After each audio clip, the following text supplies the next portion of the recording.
दोस्तों, चांद हमारी पृथ्वी का एकमात्र प्राकृतिक उपग्रह है। पृथ्वी के नजदीक दिखने वाला ये चांद हमसे 3,84,000 किलोमीटर दूर है। चांद पर सबसे पहले मनुष्य ने 20 जुलाई 1969 को पहला कदम रखा था और हमने ये साबित कर दिखाया कि अब हम केवल एक दुनिया तक ही सीमित नहीं हैं। चांद पर सबसे पहले कदम रखने वाले व्यक्ति नील आर्मस्ट्रॉन्ग थे। वैज्ञानिकों ने चांद की खोज और उसके बारे में जानकारी हासिल करने की कोई कसर नहीं छोड़ी। मगर दोस्तों, आपके दिमाग में सवाल उठ रहा होगा, क्या चंद्रमा पर इंसान जिंदा रह सकता है? क्या वहाँ पर आने वाले टाइम में जीवन संभव हो सकता है? आखिर वो कौन सी वजह है जो वैज्ञानिक चांद पर नहीं जा रहे? तो चलिए दोस्तों, आज चांद के बारे में जो भी आपके दिमाग में सवाल उठ रहे हैं, उनका बड़ा ही सटीक अंदाज में जवाब तलाशते हैं। दोस्तों, सबसे पहले हम चांद की उत्पत्ति से शुरुआत करते हैं। आखिर पृथ्वी के पास चांद कहाँ से आया था? समय था आज से करीब 4.5 अरब साल पहले। उस वक्त पृथ्वी को बने कम ही टाइम हुआ था, तब हमारी पृथ्वी के साथ एक ऐसी घटना घटी जिसने काफी हद तक पृथ्वी को बदल कर रख दिया। उस समय अंतरिक्ष का एक हमलावर पृथ्वी को तबाह करने की फिराक में था। उसका आकार मंगल ग्रह जितना था और वो 15,000 किलोमीटर पर सेकंड की रफ्तार से पृथ्वी की ओर बढ़ रहा था। इस तेज रफ्तार के साथ थिया नाम का उल्का पिंड हमारी धरती से टकरा जाता है। इस पिंड के टक्कर की वजह से पृथ्वी के हल्के पदार्थों के टुकड़े अंतरिक्ष में बिखर गए। बाद में ग्रेविटी की वजह से इकट्ठे होकर उन्होंने एक पिंड का निर्माण किया। वो पिंड और कोई नहीं बल्कि हमारा चांद था। तो दोस्तों, कुछ इस तरह चांद पृथ्वी के पास आया। चांद का व्यास 3,476 किलोमीटर है और ये सौर मंडल का 5वां सबसे विशाल प्राकृतिक उपग्रह है। धरती की तुलना में चांद का आकार 27% है, यानी कि हमारी पृथ्वी के अंदर तकरीबन 9 चांद आराम से समा सकते हैं। अब आ जाते हैं चांद की जमीन पर। जब आप चंद्रमा की जमीन पर खड़े होकर देखेंगे तो आपको उसकी जमीन ऊबड़ खाबड़ नजर आएगी और चांद की जमीन काफी क्रैडर यानी कि गड्ढों से भरी हुई है। दोस्तों, चांद की जमीन को सबसे पहले 1959 में टच किया गया था। 13 सितंबर 1959 को सोवियत संघ के मून मिशन लूना 2 ने पहली बार कोई मानव निर्मित यंत्र चांद की जमीन पर उतारा था। इसके बाद अमेरिका का अपोलो 11 ऐसा पहला मून मिशन था जिसमें एस्ट्रोनॉट समेत स्पेसशिप ने चांद की जमीन पर कदम रखा। तारीख थी 20 जुलाई 1969। ये मानव इतिहास की सबसे बड़ी छलांग थी। इसके बाद कई मानव मिशनों को अंजाम दिया गया। दिसंबर 1972 के बाद कोई भी इंसान चांद पर नहीं गया है। जब आप चांद की जमीन पर खड़े होकर ऊपर की ओर देखेंगे तो आपको हमारा खूबसूरत ग्रह पृथ्वी नजर आएगा, जिसमें आपको पृथ्वी साफ साफ अपने अक्ष पर घूर्णन करते नजर आएगी। लेकिन आसमान में उसकी स्थिति सदा स्थिर बनी रहती है, अर्थात पृथ्वी को कई वर्षों तक निहारते रहो, वो अपनी जगह से टस से मस नहीं होगी। चांद का गुरुत्वाकर्षण पृथ्वी के मुकाबले 6 गुना कम है, यानी कि चांद की जमीन पर जाने के बाद हमारा वजन 6 गुना कम हो जाएगा।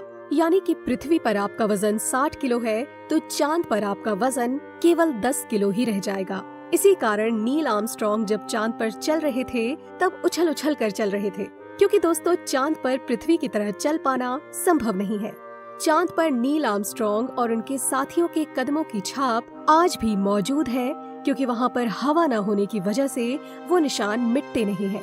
इसके साथ ही चांद की जमीन पर कई सारे बैग्स पड़े हैं जो कि चांद पर गए अंतरिक्ष यात्रियों ने फेंके थे। इसमें उनके मल मूत्र और उल्टियां हैं। जो अंतरिक्ष एजेंसियों के यान चांद पर उतरकर वापस पृथ्वी पर आए थे तो वे अपने साथ चांद की जमीन से कुल मिलाकर 20,096 चट्टानों के टुकड़े अपने साथ लेकर आए थे।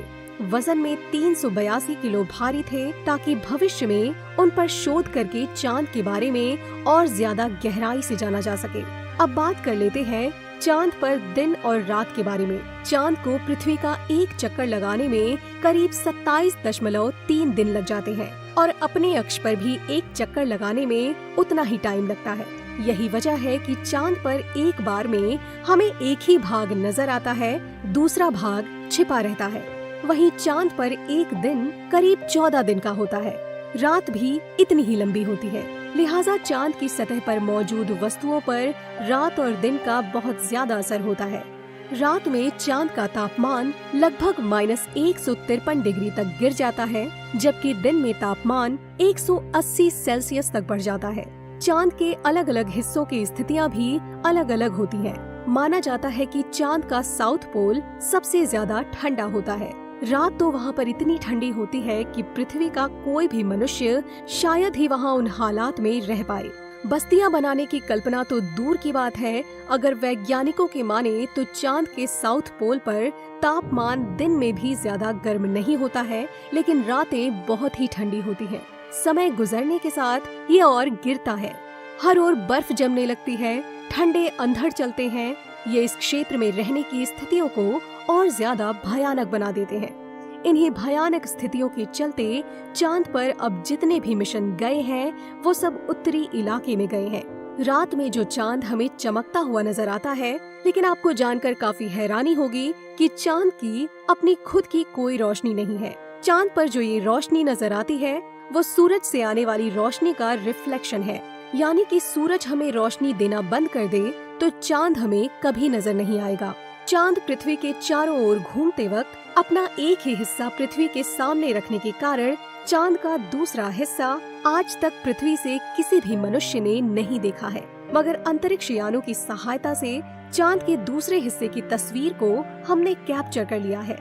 दोस्तों, चांद पर मौसम नहीं पाए जाते हैं क्योंकि परिक्रमा के दौरान चांद अपनी धुरी पर 1.54 डिग्री तक तिरछा होता है, जबकि पृथ्वी 23.44 डिग्री तक झुकी हुई है।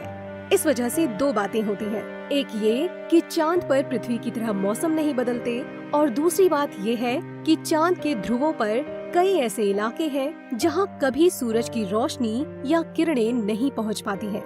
चांद का गुरुत्वाकर्षण कमजोर होने की वजह से इसके पास कोई भी वायुमंडल मौजूद नहीं है। वायुमंडल की नामौजूदगी वहाँ पर रहने वालों के लिए सौर वायु और उल्कापिंड जैसे खतरे का डर लगातार बना रहता है। सूर्य के बाद आसमान में सबसे ज्यादा चमकने वाला कोई ऑब्जेक्ट है तो वो है चंद्रमा।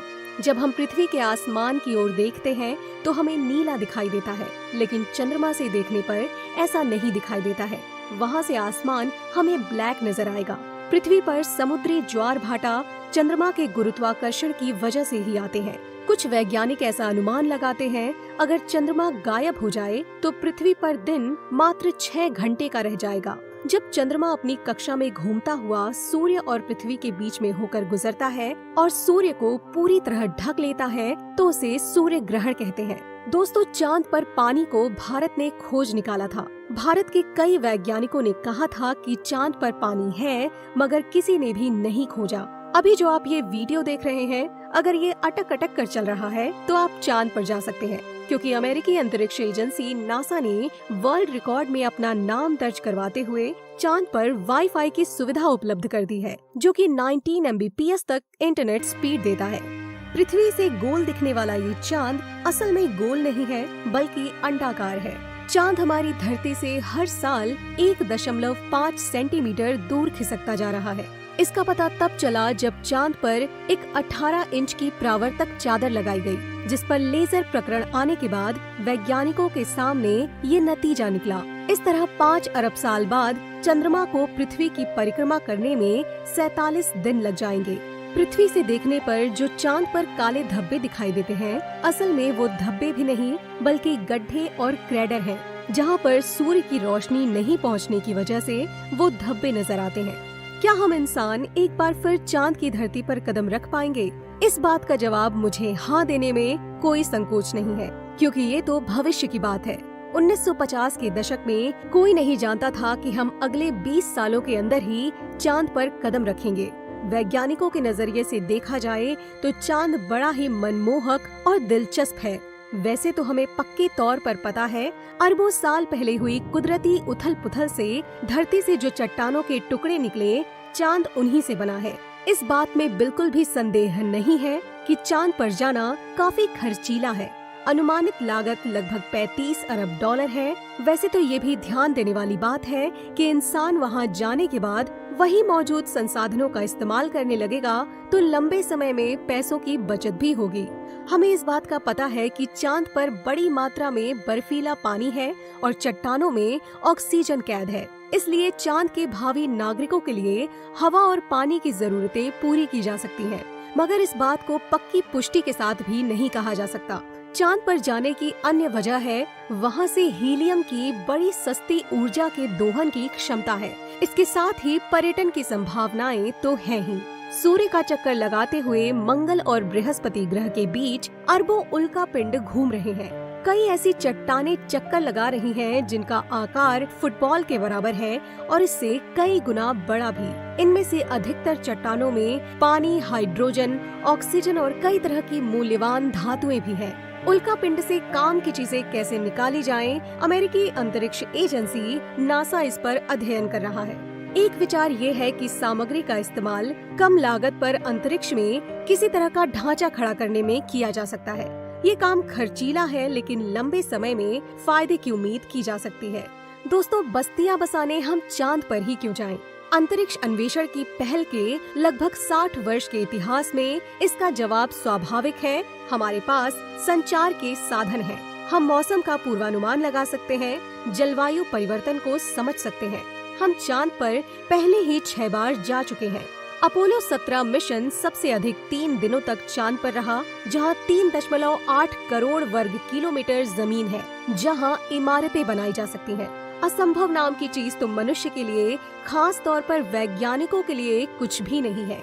मगर दोस्तों, चांद पर जीवन बसाना इतना भी आसान नहीं है, जिसमें कई सारी कठिनाइयों का सामना करना पड़ेगा। चंद्रमा का तापमान रात में ज्यादा गिर जाता है और दिन में काफी बढ़ जाता है।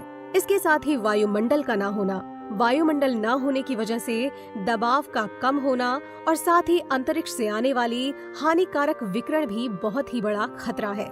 आगे भी कई सारी अंतरिक्ष एजेंसियां चांद पर शोध कर रही हैं। अब इस पर आप क्या सोच रहे हैं, हमें कमेंट बॉक्स में जरूर बताएं।